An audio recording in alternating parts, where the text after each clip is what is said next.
আমরা সকলেই জান্নাতে যেতে চাই, কেউই জাহান্নামে যেতে চাই না। কিন্তু জান্নাতে যেতে হলে অবশ্যই জান্নাতে যাওয়ার কাজ করতে হবে, বলেন ঠিক কিনা? আমরা জান্নাতের কাজ করি, কিন্তু সেই কাজে মহান রব্বুল আলামিন কতটা খুশি হয় সেটা আমরা কিন্তু সঠিকভাবে জানি না। একটা দৃশ্যপট আমার মনে পড়ে গেছে। ফজর যখন আযান হয় তখনই রাস্তা যখন নামি সালাতের উদ্দেশ্যে, তখনই অনেকেই দেখি মহিলা এবং পুরুষ তারা সুস্বাস্থ্যতার জন্য রাস্তার মধ্যে দৌড়ায় এবং হাঁটাহাঁটি করে। কিন্তু দুঃখের বিষয়, যেই নামাজ হলো জান্নাতের চাবিকাঠি, যেই জান্নাত আদায় করলে জান্নাতে খুশখবরি নেওয়া যাবে। আল্লাহর হাবিব সাল্লাল্লাহু আলাইহি ওয়াসাল্লাম বলেছেন 8টি জান্নাত, তার মধ্যে সবচেয়ে ছোট্ট জান্নাতটি 11টা পৃথিবীর সমান, বলে সুবহানাল্লাহ। ওই জান্নাতে না যাওয়ার ইচ্ছা পোষণ করে আমরা সকালে সন্ধ্যায় রাস্তায় হাঁটাহাঁটি করি সুস্বাস্থ্যতার জন্য, দীর্ঘমেয়াদী বাঁচার জন্য, অথচ যেই দুনিয়ার কোনো নিশ্চয়তা নাই থাকার, সেই দুনিয়ার জন্য, সেই জিন্দেগির জন্য আমরা কতই না পরিশ্রম করি, কতই না দৌড়াদৌড়ি করি, কতই না ডাক্তারের কাছে যাই সুস্থ থাকার জন্য, এই দুনিয়া বাঁচার জন্য। অথচ যেখানে মৃত্যুর পরে হাজার হাজার কোটি কোটি বছর জিন্দেগি করতে হবে, মৃত্যুর পরেই খোঁজ করবো না যেটা নেওয়া দরকার জান্নাত, সেই জান্নাতের জন্য আমরা কোনোভাবেই আমরা কষ্ট বা পরিশ্রম করি না, বলেন ঠিক কিনা? যখনই ওয়াজের বাণী শোনা হয়, যখনই ওয়াজের কোনো আপনার মাইকিং করা হয়, অনেকেই দেখবেন কি শুরু হয়ে গেছে, মানে শোনার সাথে সাথে তার ভালো লাগে না, তার কষ্ট হয়, তার শুনতে খারাপ লাগে। কি শুরু হয়ে গেল, প্রতিদিন একটার পর একটা মাহফিল। কিন্তু 16 ডিসেম্বরের আগেও পরে কতটা অনুষ্ঠান হয়েছে, সারা রাত গান হয়েছে, কারোই মুখে শুনলাম না হায় রে হায় কিভাবে গান হয়, ঘুমের কত ব্যাঘাত হয়। অথচ মাহফিলে কোরআনের আলোচনা হয়, ওলামায়ে বলেছেন যেখানে কোরআনের মাহফিল হয়, কোরআন হাদিসের আলোচনা হয়, সেখান থেকে 3 থেকে 3.5 মাইলের মধ্যে যত কবরের আযাব হয়, ওই সমস্ত কবরের আযাব মহান রব্বুল আলামিন বন্ধ করে দেয়, বলেন সুবহানাল্লাহ। অথচ সেই ওয়াজ মাহফিলের প্যান্ডেলের আজকে কি অবস্থা! এর থেকে যদি বেশি শহীদ হতো, আর যদি গানের কোনো আসর বসত, কানায় কানায় পূর্ণ হয়ে যেত মানুষের ঢলে।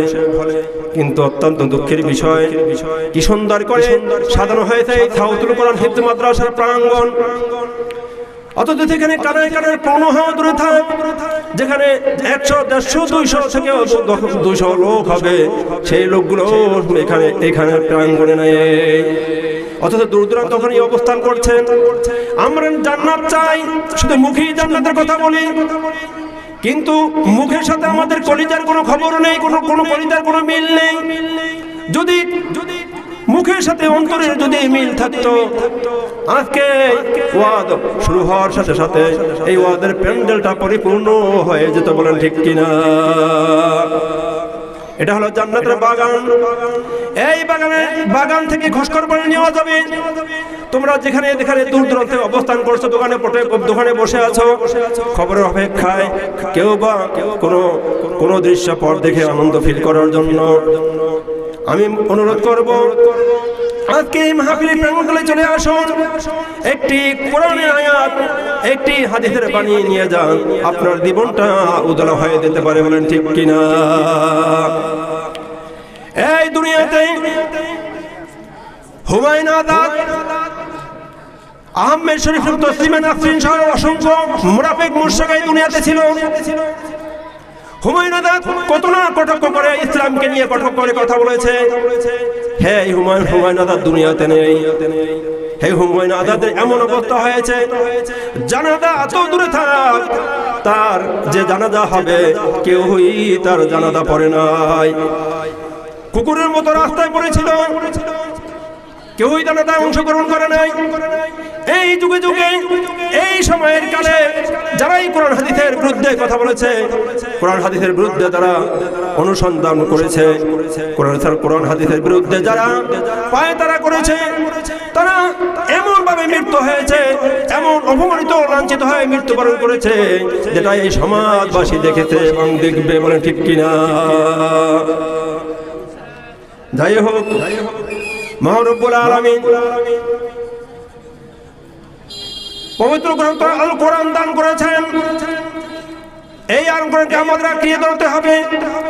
এই আল কোরআনকে যদি কেউ আঁকড়িয়ে ধরে, তার জন্য জান্নাত অবধারিত হয়ে যাবে, বলেন সুবহানাল্লাহ। এই দুনিয়াতে আল্লাহ মহান রব্বুল আলামিন অসংখ্য মানুষ প্রেরণ করেছেন। কারো সঙ্গে কারো কথার কোনো মিল নেই, কারো চেহারার সাথে কারো চেহারার মিল নেই। আমি মাওলানা আব্দুল ওয়াহাব জোহরি, আমার তো কোনো অস্তিত্ব ছিল না, মহান রব্বুল আলামিন এই অস্তিত্ব দান করেছেন। আমি কোথায় ছিলাম আমি নিজেই জানি না, মহান রব্বুল আলামিন আমার অস্তিত্ব দান করেছেন। আমার এই মুখ থেকে যে কথা বের হয়, একটু ভাবো, আমি তো এখানে সংরক্ষণ করে রাখি নাই। মহান রব্বুল আলামিন আমাদেরকে এমন ভাবে শক্তি দান করেছেন, এমন আমাদেরকে মহান রব্বুল আলামিন আমাদেরকে পাওয়ার দান করেছেন, যে পাওয়ার শক্তিতে আমি আমার কথা ওগুলো আমি সাপ্লাই করতেছি, বলেন ঠিক কিনা? দেখেন, এই দুনিয়াতে অসংখ্য মানুষ দুনিয়াতে আল্লাহ সুবহানাহু ওয়া তাআলা পাঠিয়েছেন। কারো কণ্ঠের সাথে কারো কোনো মিল নেই, আছে বলেন? কারো চেহারার সাথে কারো মিল নাই, তেমনি ভাবে কারো কণ্ঠের সাথে কারো মিল নাই। যখন আব্দুল ওয়াহাবকে ডাক দেওয়া হয় তখন তিনি সাড়া দেয়, যখন আব্দুল করিমকে যখন ডাক দেওয়া হয় তখন তিনি সাড়া দিয়ে থাকেন।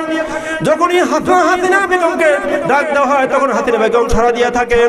তখন সাড়া দেওয়ার সঙ্গে সঙ্গে বোঝা যায় এই হলো হাসিনা, এই হলো আব্দুল ওয়াহাব, এই হলো আব্দুল করিম, বলে ঠিক কিনা? তাই মহান রব্বুল আলামিন পবিত্র গ্রন্থ আল কোরআনের সূরা নিসা 4 নম্বর সূরা নিসা, সূরা নিসা 1, 2 এবং 3 নম্বর আয়াত থেকে আমি আলোচনা করব ইনশাআল্লাহ। মহান রব্বুল আলামিন বলেন, ইয়া আইয়ুহান নাসু তাকু রাব্বাকুমুল্লাযী খালাকাকুম মিন নাফসিন ওয়াহিদা, বলেন আল্লাহু আকবার। মহান রব্বুল আলামিন বলেন, ইয়া আইয়ুহান নাস, হে মানব সম্প্রদায়।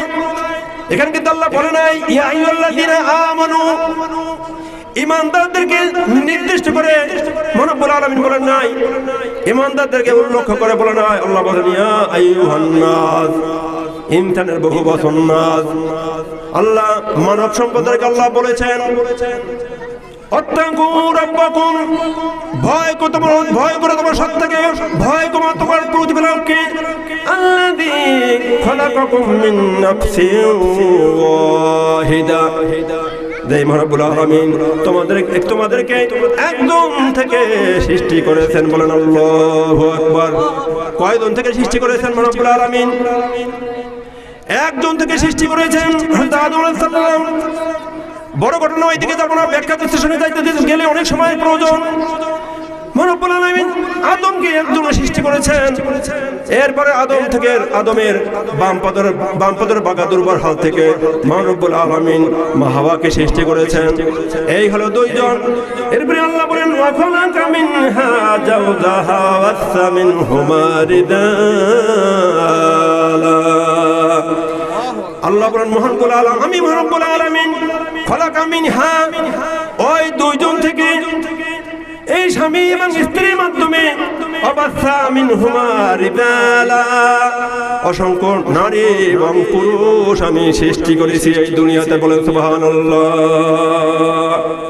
রিজালান কাসীরান, অসংখ্য নারী পুরুষ মহান রব্বুল আলামিন কি করেছেন? সৃষ্টি করেছেন। ওয়াত্তাকুল্লাহ, আল্লাহ বলেন ওয়াত্তাকুল্লাহ, ওই আল্লাহকে ভয় করো, আল্লাযী তাসালুনা বিহি ওয়াল আরহাম, যে আরহাম থেকে মোর রব্বুল আলামিন এই দুনিয়াতে অসংখ্য মানুষের বিস্তৃতি ঘটিয়েছেন।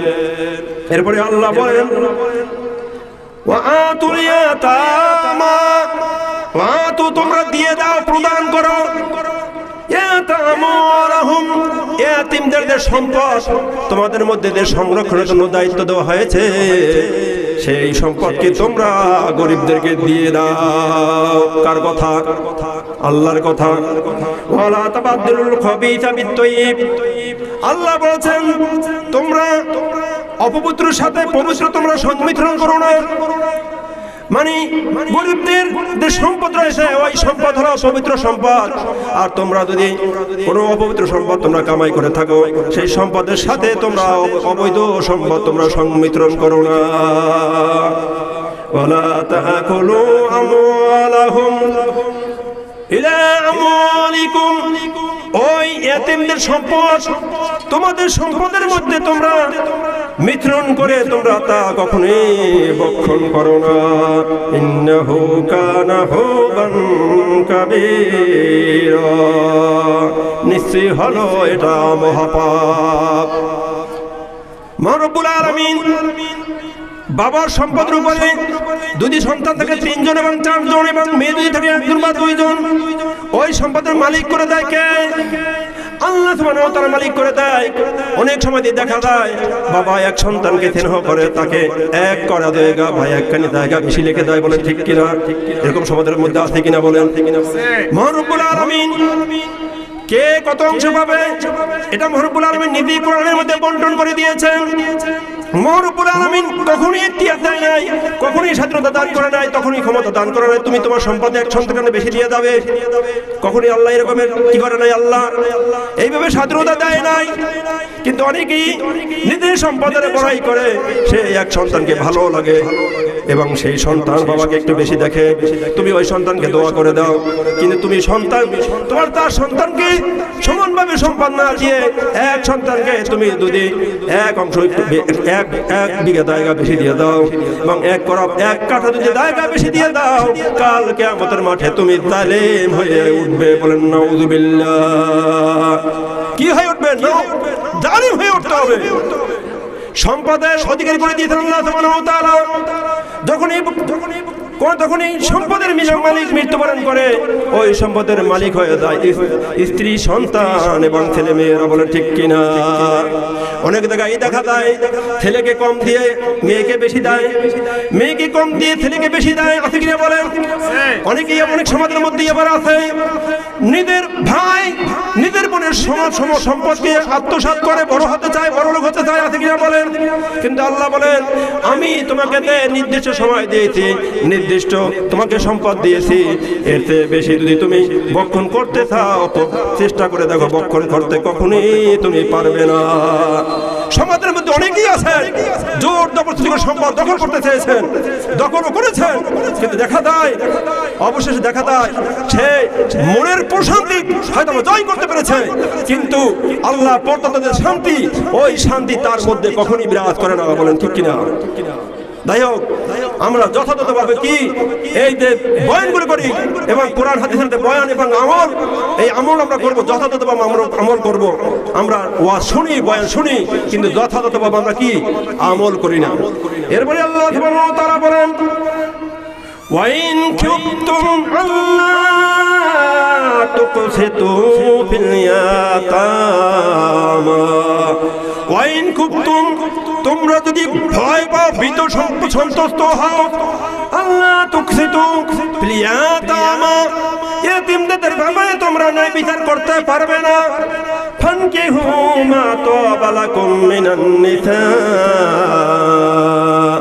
আল্লাহ বলেন তোমরা বিয়ে করে নাও তাদের থেকে, অথবা অন্য তাদের বাদ দিয়ে অন্যদের থেকে তোমরা বিয়ে করে নাও, শাদী করে নাও। আল্লাহ বলেন মাসনা ওয়া সুলাসা ওয়া রুবা, তোমরা যদি এরকম আশঙ্কা করো তাহলে তোমরা দুজন বিয়ে করো, অথবা তোমরা 3 জন বিয়ে করো অথবা 4 জন বিয়ে করো। কিন্তু আল্লাহ বলেন যদি তোমার শারীরিক সামর্থ্য থাকে, যদি তোমার আর্থিক সামর্থ্য থাকে, তাহলে তোমরা একের অধিক তোমরা বিয়ে করে নাও। বলেন আল্লাহু আকবার। কার কথা? মহান রব্বুল আলামিনের কথা। আল্লাহ বলছেন যদি তোমার বিয়ে দরকার হয়, তুমি যদি মনে করো আমি একাধিক আমি একজন স্ত্রী দ্বারা আমি সন্তুষ্ট নই, তুমি যদি মনে করো পাপের দিকে তুমি ধাবিত হবে, আল্লাহ বলেন তুমি কখনই পাপের দিকে যেও না। তুমি যদি তোমার যদি দরকার হয়, তুমি যদি মনে করো একের অধিক বিয়ে করো, বিয়ে করা প্রয়োজন হয়, তাহলে তুমি 2 জন স্ত্রী গ্রহণ করো অথবা 3 জন স্ত্রী গ্রহণ করো অথবা 4 জন স্ত্রী গ্রহণ করো। আল্লাহ এটা মহান রব্বুল আলামিন এই আইন করে দিয়েছেন। যাই হোক, এই আয়াতের মাধ্যমে আমরা কি বুঝতে পারলাম? আমরা কি এটা অবগত হলাম? কিন্তু অনেকেই আছে স্ত্রী, একজন স্ত্রী যথেষ্ট, সে তার মনোভূত স্ত্রী, তারপরও অনেকেই চিন্তা করে না না আমার একাধিক স্ত্রী দরকার। অনেকেই দেখবেন স্ত্রী, একজন স্ত্রী থাকার পরও দোকানে তার ট্যাবলেট আনার জন্য, শক্তি বাড়ানোর জন্য, এদের জন্য আল্লাহ সুবহানাহু ওয়া তাআলা 2 জন বা 3 জন স্ত্রী নিতে বলা হয় নাই। তাদের জন্যই বলা হয়েছে যাদের ক্ষমতা রয়েছে, আর্থিক ক্ষমতা এবং শারীরিক ক্ষমতা রয়েছে। রব্বুল আলামিন তাদেরকে বলেছেন তোমরা একজনের পরে 2 জন 3 জন 4 জন স্ত্রী তোমরা গ্রহণ করো। এবারে অনেক উলামা ইকরামদের মত রয়েছে যাদের আর্থিক সচ্ছলতা রয়েছে, যাদের শারীরিক সচ্ছলতা রয়েছে, এরা যদি একের অধিক বিয়ে না করে তাহলে তাদের জন্য কবিরা গুনাহ হবে। যাই হোক, আমরা আলোচনা শুনি কিন্তু আলোচনা আমরা আমল করি না। আমরা একজন স্ত্রীর প্রতি আমরা সদয় আচরণ করতে পারি না। যারা সদয় আচরণ করতে পারি না তাদের জন্য এই ওয়াজ নয়। যারা একজন স্ত্রীর প্রতি সদয়, তাদের জন্য এই ওয়াজ। যদি আপনি মনে করেন আপনার একজন স্ত্রী দিয়ে আপনি সন্তুষ্ট না, তাহলে আপনি একের অধিক বিয়ে করতে পারবেন। মহান রব্বুল আলামিন এই আইন দিয়েছেন, কিন্তু আল্লাহ বলছেন কোশ্চিন কেন তুমি কবিরার দিকে কখনই ধাবিত হতে পারবে না। যাই হোক, আমরা অনেকে সম্পদের মালিক হতে চাই, অনেক বড়াই করি আমি এত সম্পদের মালিক, আমি এত জমির মালিক, আমি এত ক্ষমতার মালিক। আমাদের সমাজের মধ্যে অনেকেই দম্ভ অহংকার করে, বলে ঠিক কিনা? কিন্তু আমি তো নিজের নই, বলেন ঠিক কিনা? আমি তো নিজের নই। আমি কি নিজের? আমি যদি নিজের হতাম, তাহলে আমি যদি চাইতাম 1000 বছর বাঁচবো, 1000 বছর বেঁচে থাকতাম, আমার মন যা থাকতো তাই আমি করতে পারতাম। কিন্তু মহান রব্বুল আলামিন দেশ সময় সীমা দিয়েছেন, দেশ সময় রেখা দিয়েছেন, এর বেশি আমি কখনোই দুনিয়াতে থাকতে পারবো না। অনেকেই বেশি সম্পদের অধিকারী হতে চায়, অনেকেই দম্ভ অহংকারের কারণে অনেক সমাজে অনেক তার প্রভাব দেখায়, শক্তি দেখায়, কিন্তু দেখানোর পরেও সে দুনিয়াতে দেখা যায় সে নিজের লাঞ্ছিত অবস্থা নিয়ে দুনিয়া থেকে সে বিদায় নিয়ে যায়। বলেন ঠিক কিনা? এই দেখেন ওসমান হাদি দুনিয়া থেকে চলে গেছে, আমরা সকলেই জানি। কতটা সম্মানের সাথে তিনি চলে গেছেন, আপনারা না এটা না বললেই নয়। বিদ্রোহী কবি কাজী নজরুল ইসলাম, যার মৃত্যু হয়েছিল, মৃত্যুর আগে তিনি বলে গেছেন মহান রব্বুল আলামিন যেন আমার মসজিদের পাশে আমাকে দাফন করে দেন। এই আরজি পেশ করেছিলেন কবি কাজী নজরুল ইসলাম। হাতিকে সেখানে দাফন করা হয়েছে।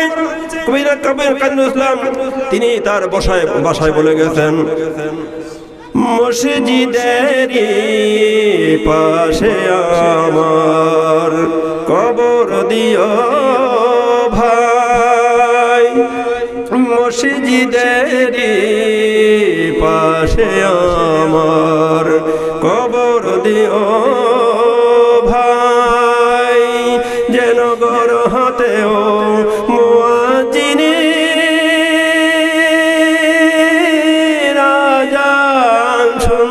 পাই, আমার ঘরের পাশে দিয়ে ভাই নামাজিরা যাবে, মসজিদের পাশে আমার কবর দিও ভাই, যেন গর হতেও মুয়াজ্জিনের আযান শুনতে পাই। কত দরবেশ আল্লাহর ভক্ত নবীজির উম্মত এই মসজিদে করে রে ভাই কুরআন তিলাওয়াত। আমি তাদের সাথে কেঁদে কেঁদে আল্লাহর নাম জপতে চাই, আল্লাহর নাম জপতে চাই। মসজিদেরই পাশে আমার কবর দিও